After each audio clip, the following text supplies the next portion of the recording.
So this out here. How are you guys doing? Everyone alive? Awake? Yes, awesome. Yeah, I'm so excited. This is going to be so fun. You guys are like good fun to dive into these talks. So Dale and Faye, Dale Faye and Meredith Russell Faye are from the University of Michigan, right? Yep. And thank you guys for coming down, come sharing your talk. The presentation is Hack Your Mind, Practical Mental Health Insights for Technical People. So, this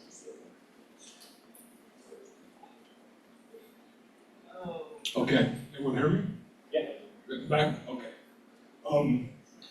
Unfortunately, I did not allow half an hour to move windows. You ever have your mind blue screen? I do a lot of college cyber competitions, and I was asked to be a chief judge once. We had to call a meeting to talk about an issue. My mind blue screen, and I sat there and not a single thought in my mind. Somebody else had to take over. So if I blue screen, she'll probably take over, or you can ask me a question, but it's not happening. So I think it's still moving. We could try and pick it up.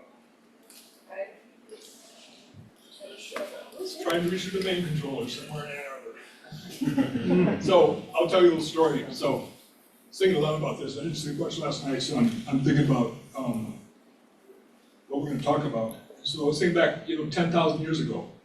They didn't have books, they might have been writing stuff down at that time. Maybe monasteries could be, right? Didn't have books, didn't have cards, phones, computers, none of that stuff was there. I didn't see a computer until I was probably 19 years old. But, so what do? You got no books. So they invented martial arts, some of them invented yoga, a whole lot of them hacked their minds. So across the globe, many different cultures engaged in experimentation, meditation, all kinds of exercises to change their experience. So that's what I'm going to talk about some today. And this thing is still moving. It just amazes me. I think it's mostly the domain. You get them out of the domain, they're much faster. So a little bit about my background. The slide, don't need the slide for that. So I started out as a research program, did a lot of different things, 40 different jobs before I got into computers. Started out as a research programmer doing Lisp and Perl on Unix and Lisp machines. Got into network operations and then developing applications to support network operations. System administration, done a lot of Linux system administration. Then I started getting into vulnerability management in a health system. And from there, I went into penetration testing. So now I do a combination of vulnerability management and penetration testing. So when I'm logging into this thing, getting the slides up, I'll let Meredith introduce herself.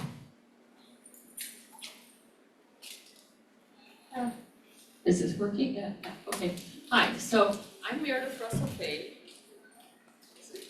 You just gotta keep it close. I'm Meredith Russell Faye, and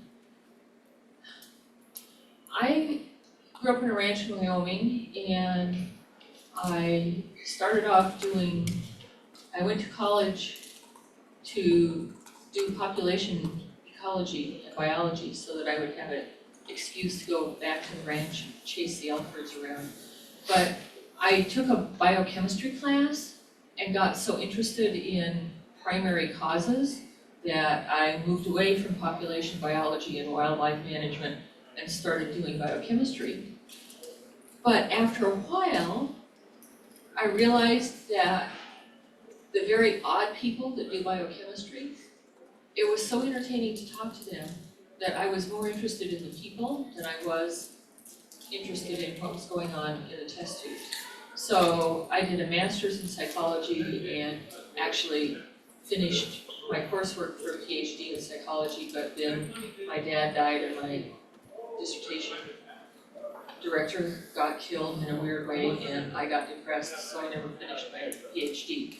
So I worked as a master's level psychologist doing psychotherapy for 17 years with seriously mentally ill in hospitals and with the seriously criminally ill in the criminal justice system.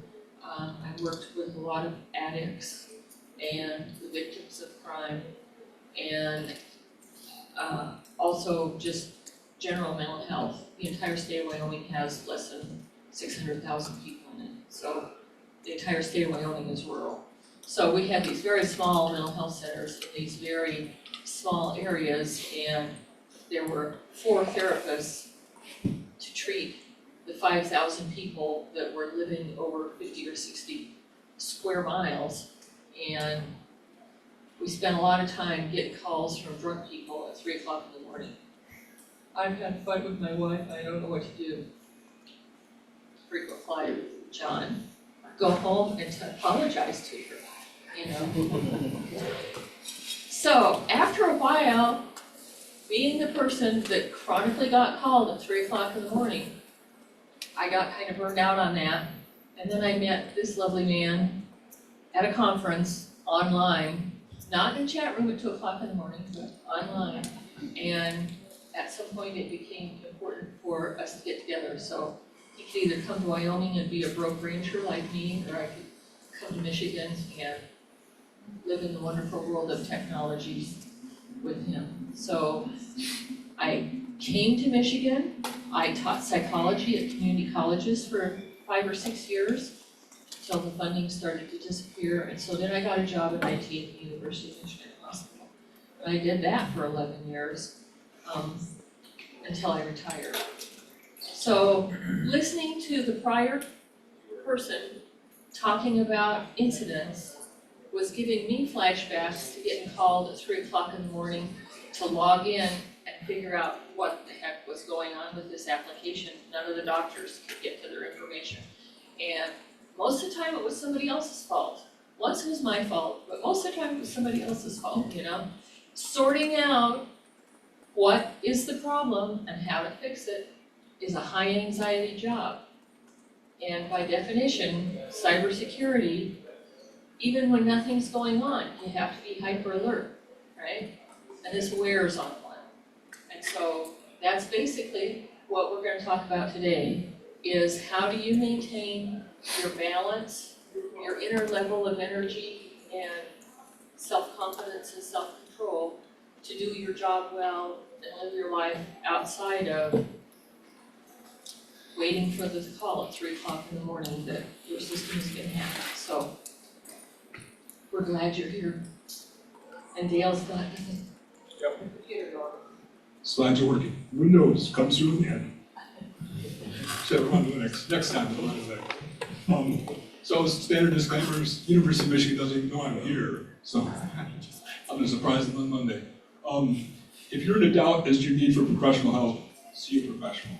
Don't waste any time. If you're feeling bad, get help. Feel free to talk to either one of us. We'll try and line you up with some help if you need it. We took the first aid, mental health first aid training, excellent training. I recommend every team send someone off that training. It's free. They've got stuff all over the state of Michigan, probably in Indiana too. Big grants to run that. Great program. It helps you to spot when someone's in trouble, if someone's unhappy, and how to get them help. So, great program.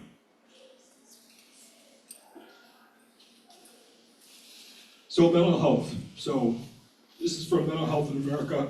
By the way, all this will be on GitHub. Slides, references, and I'm going to keep adding to those references.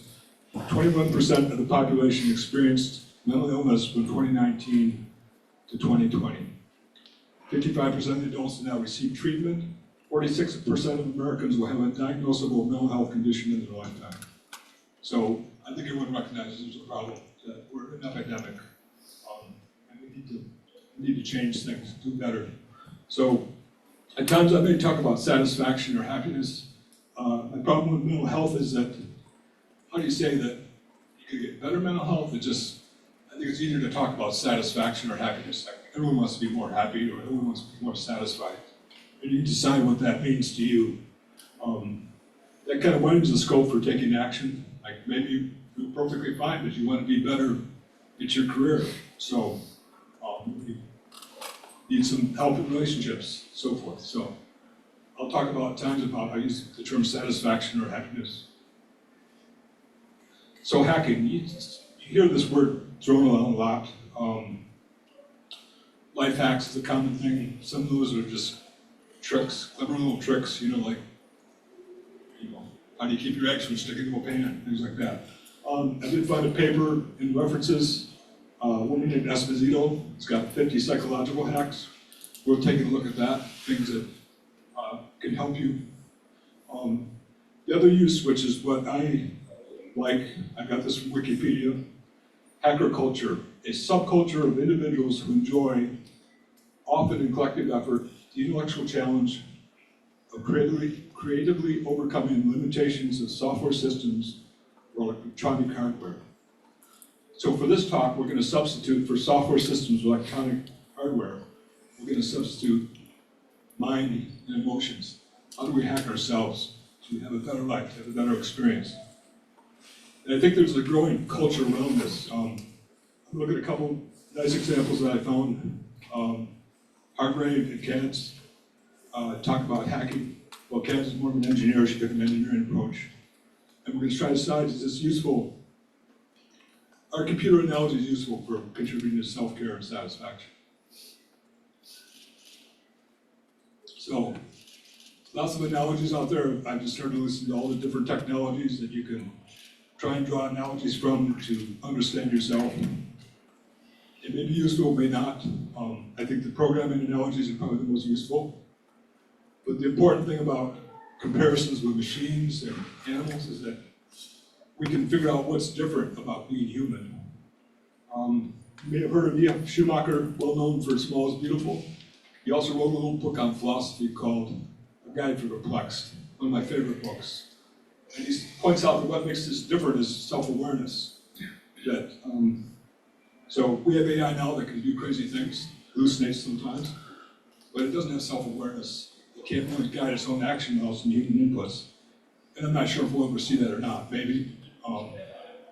So self-awareness is what we want to develop, and that's what helps us to evaluate our goals and to try and live better. So Hargrave, one of the first papers I came across, a couple quotes from him that I liked. Mind hacking is experimental, and you are the experiment. So that's the point I'm going to keep trying to repeat, is that you could take the hacking mindset and apply it to your own well-being. So there's lots of things out there to try. You can see what works, you can make things up. If you don't like, a lot of the conclusions are that you need religion to be happy. But it's possible that maybe just being passionate about cybersecurity, maybe that's good enough to keep you happy. But if you don't like the religions, you don't like the religions that are out there, just make up your own. It works. You can use the other religions as guidelines. Another quote from him, I like, your world can become anything you can imagine. And this is, you'll hear this repeated often from different sources. You become what you think, you become what you meditate, or when you act. So I have a problem with self-confidence, public speaking, so I'm trying to act self-confident because my emotions will catch up to my actions. Like I say, there's no behavioralist question. If you're running from the bear, are you afraid because of the bear, or are you afraid because you're running? They really go hand in hand.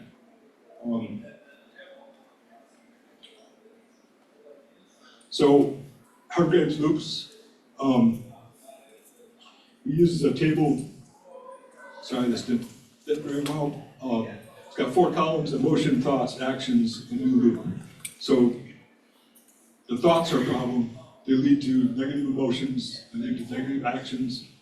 So Hargrave's, he was in trouble. He was drinking, using alcohol and drugs.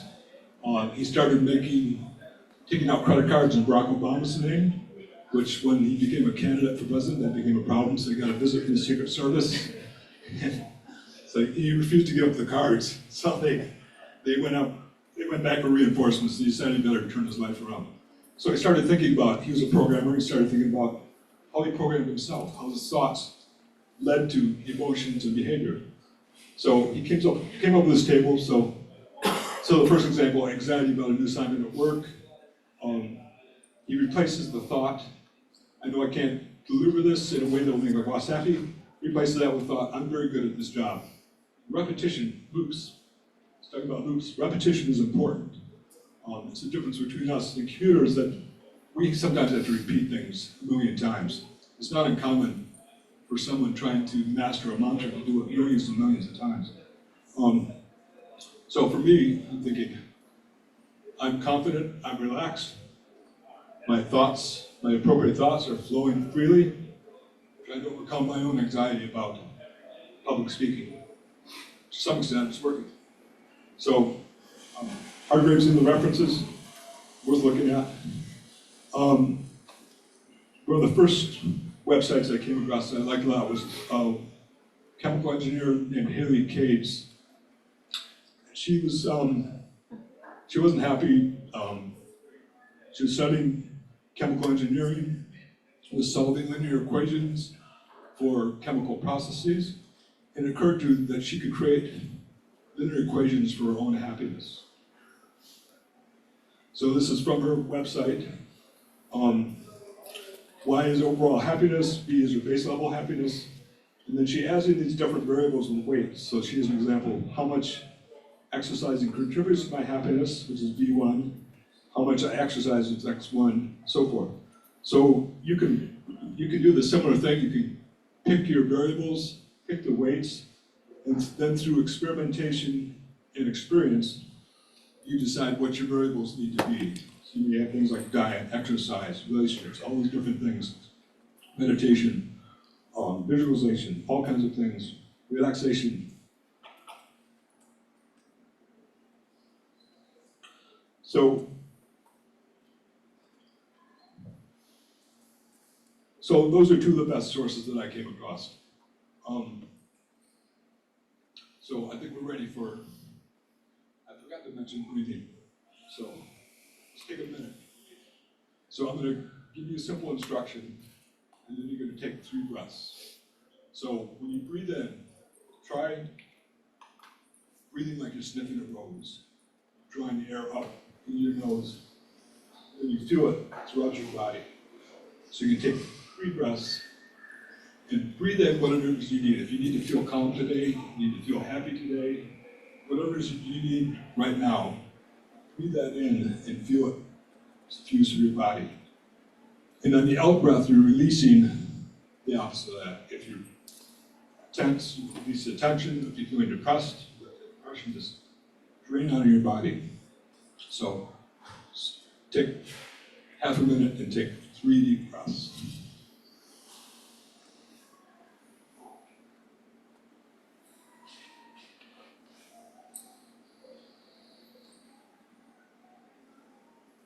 So feel free to keep breathing. That's one thing about, don't stop breathing. If anyone passes out, we need your help. We should have oxygen piped into the room for this. I'm starting, as I research this, I'm starting to see that more and more people are recognizing that the importance of breath, and that you need to combine breath with psychotherapy or with exercise and so forth. Yogis figured this out thousands of years ago, and there's whole practices. One of my references is T.K. Trukton Kepam, Buddhist master in Ann Arbor. He has a whole podcast on breathing, the importance of breathing. You can listen to that. So Meredith's going to walk us through, see what time we have. Okay. Okay, so I'm gonna just really briefly tell you about a few life hacks that are validated by research, are validated clinically through cognitive behavioral therapy research, and during the period of time that I was teaching community colleges, I made all of my psychology students do these exercises as ways to learn if they wanted to be a therapist or not, because a lot of them thought they did. And so the students had to do these exercises as part of a little research project, and it was very heartening to me to get the validation of the students reporting that yes, indeed, they did notice many benefits of doing these things, even though some of them were very offended that I would even assign these to them in the first place. So I'm gonna I'll talk about as many as I can, and when it's time to stop, some of the monitors can tell me to stop. So in terms of giving yourself a basis of more confidence and basis of resilience for doing what you're doing with cybersecurity, with the level of tension and chronic low-lying anxiety interspersed with periods of chaos and panic, one of the most useful things you can do to give yourself a better basis of confidence in yourself is to just track things that have gone well in your life. Just track things that you're grateful for. So the simplest way to do this, literally, go get like one of those tiny little booklets, get a cheap little notebook at the grocery store. This is one thing you need to do in a notebook. You can just like fold up pieces of paper and use that as a notebook. Do it every day at the end of your workday if you have to leave at a certain time, or right before bed. Just, it's better if you do it kind of consistently at the same time every day. Literally, sit down, do the 3 deep breaths. Don't you feel better from doing the 3 deep breaths? Do the 3 deep breaths, and then think, what are 3 things that happened today that I'm grateful for? And write them down on that piece of paper. Doesn't have to be long. It can be, I'm grateful for that really great lunch I had. I'm grateful that my computer started on time this morning. I'm grateful that I got that call. Whatever. I'm grateful that I made the right call and told somebody what to do and it turned out to be the right thing. I'm grateful that I made a good decision. I'm grateful that I asked for help. Doesn't matter what you write down. Just write down 1 sentence, 3 things that went good for you that day. And that's it. Then take 3 more deep breaths and go ahead and go to bed. And this is a cumulative thing. Do it every day, or if you blow off a day, do it as often as you can. And over the course of a few weeks to a month to a couple of months, you'll notice your inner sense of calm and a foundation of confidence growing. And if, during those moments of chaos when you can't think of anything that you're grateful for at all, that's why to keep a hard copy of it next to your bed, so you can read through the things that you were grateful for. It's such a simple thing that people want to blow it off. But really, it's such a simple thing, anybody can do it. Go get a piece of paper, hold it, keep a pencil there so you can write stuff down. It will improve your life over time. So that's one. A second one, I mentioned John at 3 o'clock in the morning, drunk again, needing to go home and apologize to his wife, right? One of the best possible things that you can do to improve your relationships is very consciously say more positive things to somebody. So this is the experiment that I made the students do. Think about a person that, not the person that you're in horrible conflict with, somebody that you get along pretty well with anyway, but you need to continue to get along with and you want to get along with a little more. One of your coworkers that you're working closely with, or your spouse, or your oldest child that you want to improve that connection before they hit puberty and it goes out the window. So pick a person that you get along with okay and you just want to improve a little bit more. Make a list, and this you can do in a spreadsheet. Make a list of 35 things you like about that person, that you appreciate. Doesn't have to be anything. I like that she wears pink clothes. I like that he takes a bath every single day. What, anything, just write down stuff. He shows up on time. He likes my cooking. Whatever. Make a list of 35 things, and then the key part is every day tell that person 5 of those things. You can work it in a conversation, that's good, but if all else fails, go, hey, I want to tell you something. Bring up your spreadsheet and read off 5 things. I was thinking about you, and I want to let you know I like these things about you. And they'll go, what? Did you wreck the car? You know, they'll be suspicious. But just, no, it's no big deal. I just want to tell you things I appreciate about it. Do this every day for a week, then make another list of 35 things and tell them every day for a week 5 things that you like about it. Do it for 3 weeks, and here's what'll happen. Everybody likes to know that they're being thought of.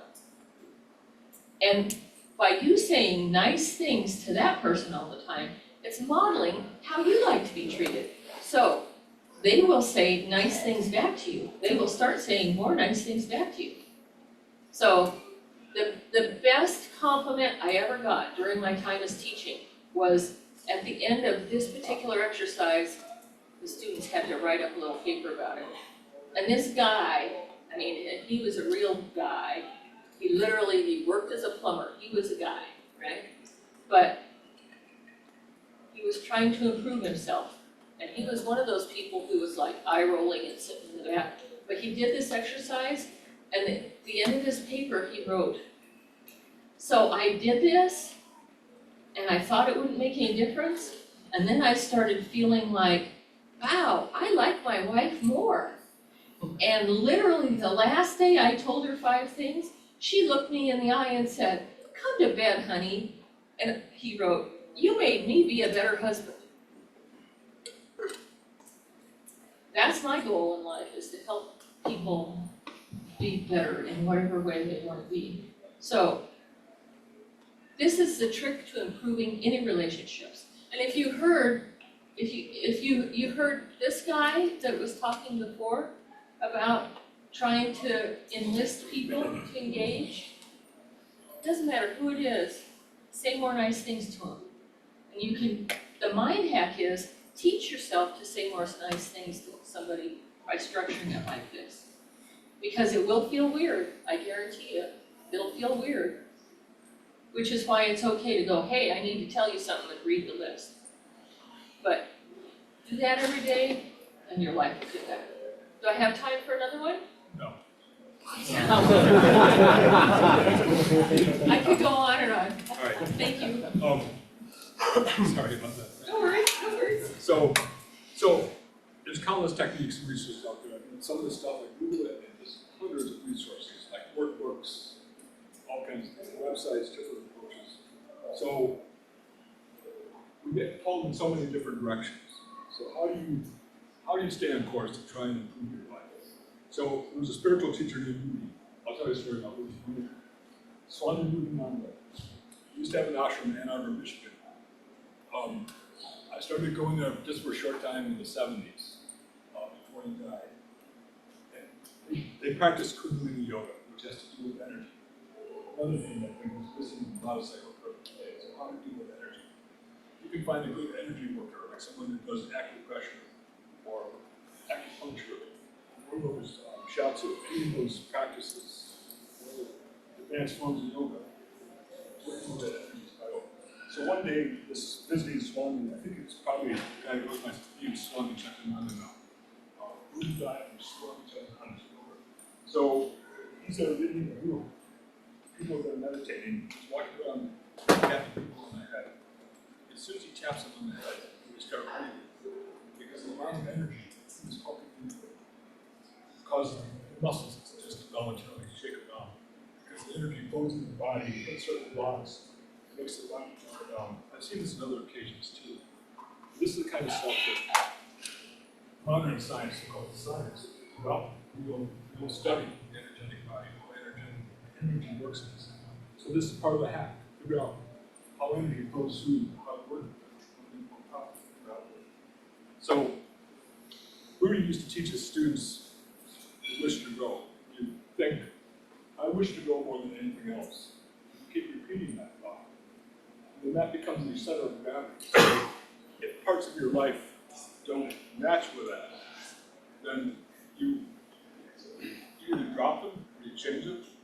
So you keep reinforcing this feeling of wish to grow. You do this throughout your life. You can make it something else. You're really dedicated to your profession. So I wish to grow professionally. Make up your own way. Cultivate that feeling of wanting to grow, and then that feeling becomes a center of gravity. so that the rest of your life becomes focused around that. Think of it in computer terms, like a hypervisor. You got a hypervisor. It knows what's going on in all the virtual meetings, all the guests. Say, oh, this one's Bitcoin mining, it should be there. Zap, it's gone. So you get all your PMs doing what they should be. So all these aspects of your life all go towards this subject goal.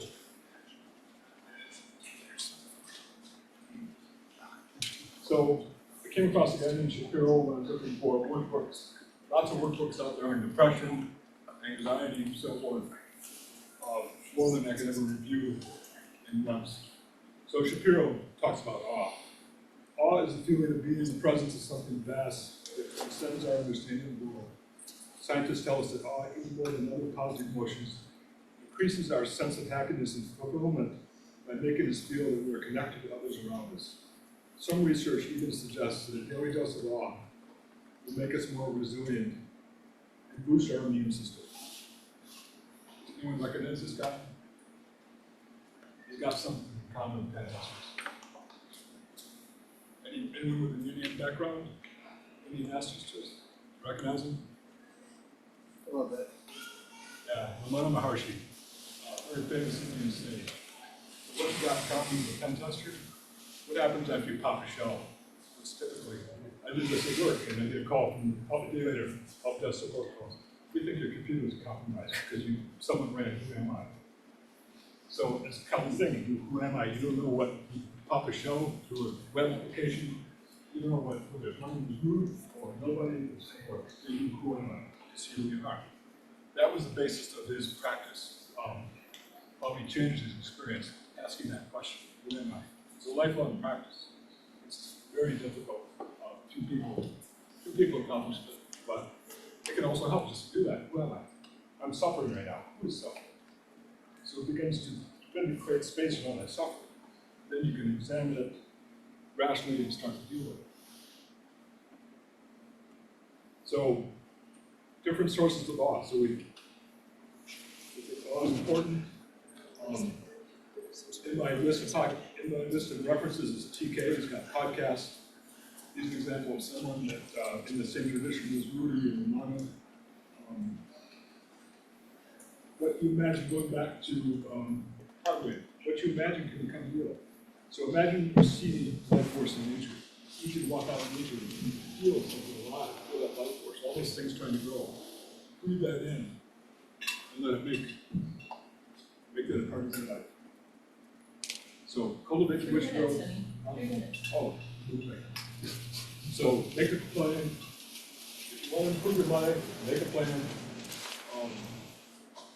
Shapiro's got a contract in his workbook. You can download that through PDF. You can download it.